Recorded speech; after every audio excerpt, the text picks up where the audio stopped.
नमस्कार। आज बात करते हैं अक्षय तृतीया की। एक ऐसा दिन जिसका नाम सुनते ही सबसे पहले क्या ख्याल आता है? सोना। हर तरफ सोना खरीदने की धूम मच जाती है। लेकिन क्या इस दिन की पूरी कहानी बस इतनी सी है? चलिए आज जरा इसकी गहराई में उतरते हैं। तो सवाल यही उठता है कि आखिर क्यों क्यों ये एक दिन सोना खरीदने के लिए इतना ज्यादा खास माना जाता है। क्या सोने की इस चमक के पीछे कोई ऐसा मतलब छिपा है जो शायद सोने से भी कहीं ज्यादा कीमती है? चलिए आज इसी राज से पर्दा उठाते हैं। इस सवाल का जवाब खोजने के लिए हमें कहीं और जाने की जरूरत नहीं है। जवाब तो इस त्योहार के नाम में ही छिपा है, अक्षय तृतीया। इस नाम को जरा ध्यान से देखिए। तो अक्षय ये संस्कृत का एक शब्द है। इसका मतलब होता है वो चीज जिसका कभी क्षय न हो, यानी जो कभी घटता नहीं, जो कभी खत्म नहीं होता। समथिंग दैट इज इटर्नल, जो हमेशा बना रहता है ना? एक बहुत पावरफुल आइडिया। और देखिए, यही अक्षय तृतीया का सबसे बड़ा वादा है। मान्यता ये है कि इस दिन जो भी अच्छा काम किया जाता है, कोई भी पुण्य का काम, उसका फल कभी खत्म नहीं होता, वो अक्षय हो जाता है, हमेशा हमेशा के लिए। तो बात सिर्फ कुछ पाने की नहीं है, बल्कि कुछ ऐसा कमाने की है जो अनंत है। अच्छा, पर ये जो अनंतता का वादा है, ये आया कहाँ से? इसके लिए हमें हमारी प्राचीन और बड़ी ही दिलचस्प पौराणिक कथाओं की तरफ देखना होगा। वही कथाएं जो इस दिन को और भी खास बना देती हैं।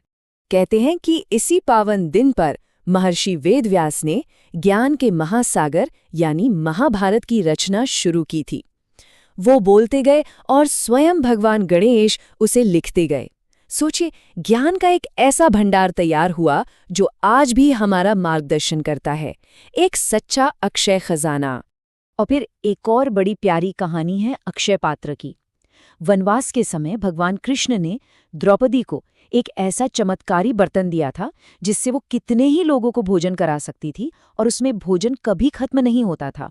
ये कहानी हमें दान और निस्वार्थ सेवा का अक्षय महत्व सिखाती है। तो अब ये तो साफ है कि इस दिन का असली महत्व अनंत पुण्य कमाने में है।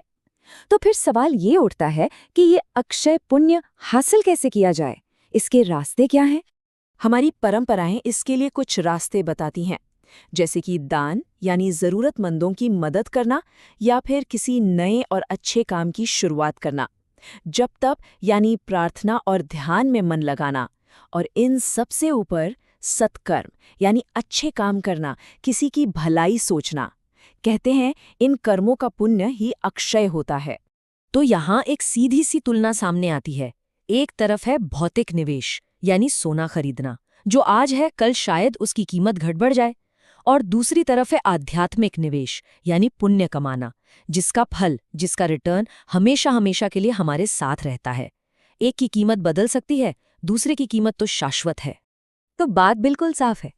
सोना खरीदना एक परंपरा है, अच्छी बात है। लेकिन इस दिन का जो असली अक्षय धन है, जो कभी ना खत्म होने वाला खजाना है, वो तो दान, दया और अच्छे कर्मों से ही मिलता है। यही वो दौलत है जो कभी कम नहीं होती। तो देखिए, हमने ये सफर सोने की चमक से शुरू किया था और कर्मों की अनंतता तक आ पहुंचे हैं। अब हम इस दिन के सबसे गहरे संदेश को समझने के बहुत करीब है कि भाई असली दौलत आखिर है क्या। ये बात इस पूरी चर्चा का सार है। अक्षय तृतीया का सच्चा खजाना किसी दुकान पर नहीं मिलता। उसे तो दया और नेकी के उन कामों से कमाया जाता है जिनकी चमक सोने से भी ज्यादा होती है और जो कभी कभी भी फीकी नहीं पड़ती। तो ये एक सोचने वाली बात है ना? इस अक्षय तृतीया कौन सा वाला अक्षय खजाना जमा किया जाए? वो जिसकी कीमत वक्त के साथ बदल सकती है, या वो जिसकी कीमत हमेशा हमेशा के लिए बनी रहेगी? ये चुनाव हम सबका अपना है।